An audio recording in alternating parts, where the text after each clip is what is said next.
Bonjour à tous, j'espère que vous allez bien. Aujourd'hui c'est une vidéo qui sort un petit peu de l'ordinaire puisque cette fois-ci nous allons utiliser de la dry clay ou autrement dit de la pâte qui sèche à l'air. Ici c'est la pâte à papier que j'ai achetée chez Action, ça vaut 1,49 € seulement le paquet et franchement j'ai adoré l'expérience, vous allez voir. Alors à la base, cette vidéo devait aussi être un tuto pour créer sa propre pâte à papier. Mais comme j'ai vu qu'il fallait pas mal d'ingrédients et que c'était pas forcément que du papier, que c'était un petit peu des silicones et des colles bizarres, je me suis dit autant en acheter dans le commerce pour pas cher. Et franchement, je suis pas du tout déçue du résultat. Je commence donc par évidemment ouvrir mon paquet, merci Leslie pour cette information capitale, et je vais bien évidemment commencer par tester ma pâte.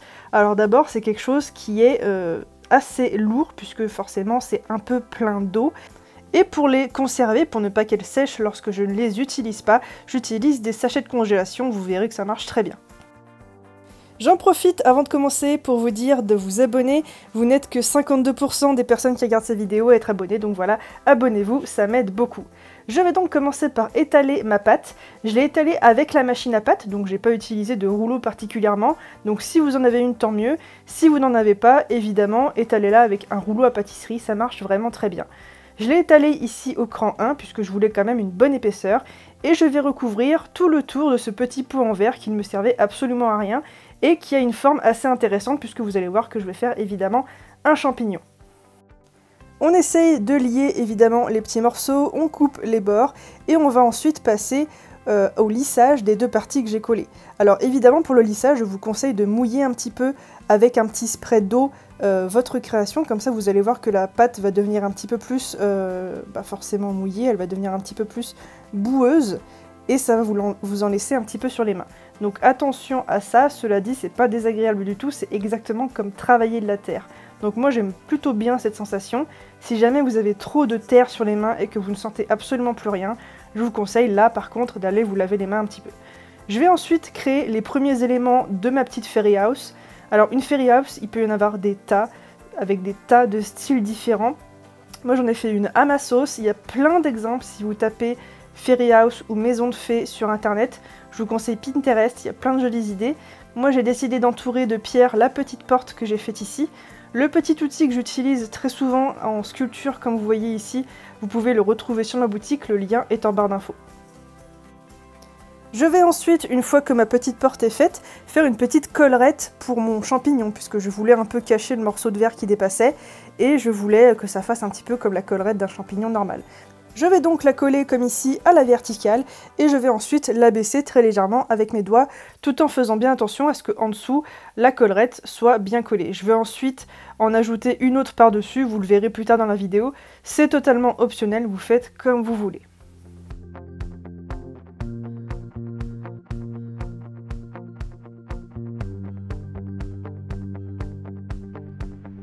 Je passe ensuite aux petites fenêtres, puisque je voulais des petites ouvertures, puisque au final, ce ne sera pas que un élément de décoration, ce sera aussi un petit bougeoir. Je vais donc prendre des petits galets en verre qu'on peut trouver dans tous les magasins de décoration, et même dans les animaleries, ça se trouve, puisque on s'en sert souvent pour mettre au fond des aquariums. Donc je commence par entourer ce petit cabochon en verre avec de la pâte et je vais ensuite venir positionner ce cabochon en verre sur un trou que j'aurais préalablement fait sur mon champignon. Vous voyez qu'ici il y en avait déjà un de fait, il suffit juste en fait de coller la pâte qu'il y a autour sur la pâte déjà présente sur notre petit bocal en verre. Alors un truc à savoir, c'est que je n'étais pas sûre de sortir cette vidéo, tout simplement parce que sur cette chaîne, je sais que vous préférez les techniques un peu plus bijoux, un peu plus pâte polymère. Mais comme vous le savez, je fais ce que je veux, je suis sur ma chaîne, et donc j'ai décidé de sortir cette vidéo puisque j'ai vraiment adoré faire ça. C'est un truc que j'ai fait aussi en partie en live sur TikTok, parce que voilà, je fais souvent des lives sur TikTok.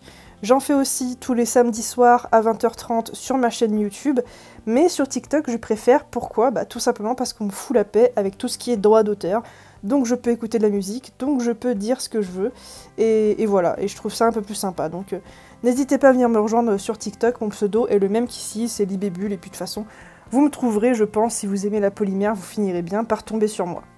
Je vais donc commencer ensuite le chapeau de ma petite maison, Et pour ça, évidemment, on va faire un chapeau de champignons. Donc je l'ai refait plusieurs fois, j'ai même rajouté de la pâte puisque je trouvais qu'il n'y en avait pas assez du tout. Et on va essayer de lui donner forcément une petite forme bombée. Pas besoin avec les Fairy House que ce soit parfait. C'est d'ailleurs ça que j'adore dans ce genre de projet créatif. C'est que là, vous êtes sur un projet créatif où même les enfants peuvent participer. C'est vraiment quelque chose d'hyper simple à faire. Il suffit d'avoir un petit modèle ou un petit croquis de ce qu'on va faire d'abord. Et vous pouvez décider avec vos enfants ou vos amis, ou peu importe, de faire ce que vous avez envie. On fait donc le petit chapeau et ensuite on passe aux petits éléments qui vont aller sur ce chapeau. Ici j'ai fait une cheminée avec quelques petits bouts de pâte assemblés tous ensemble pour faire une espèce de grand rectangle. Et voilà, vous avez une cheminée. Vous voyez, c'est vraiment hyper simple et c'est en plus hyper satisfaisant, je trouve.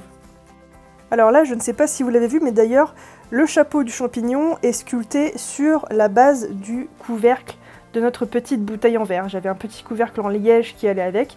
J'ai tout simplement posé mon chapeau dessus. Il a pris la forme du couvercle en liège et une fois sec, il y aura juste à le décoller et à coller ensuite à la colle forte sur notre support une fois que la pâte aura bien séché. Alors c'est une pâte qui sèche à l'air. Par contre, je vous conseille vraiment de la laisser sécher longtemps. Ça reste quand même un petit peu fragile, on va pas se mentir, hein, c'est que de la pâte à papier, c'est pas non plus du béton armé, donc on fait attention une fois que c'est sec. Alors j'ai testé aussi de la cuire au four à 110-120 degrés, la même température où je cuis la polymère en fait, et ça marche bien, elle jaunit très légèrement, mais vu qu'on la peint après, ça n'a pas grande importance. Donc voilà, si jamais vous voulez rajouter, je sais pas, par exemple des fleurs sur votre création, vous pouvez très bien les rajouter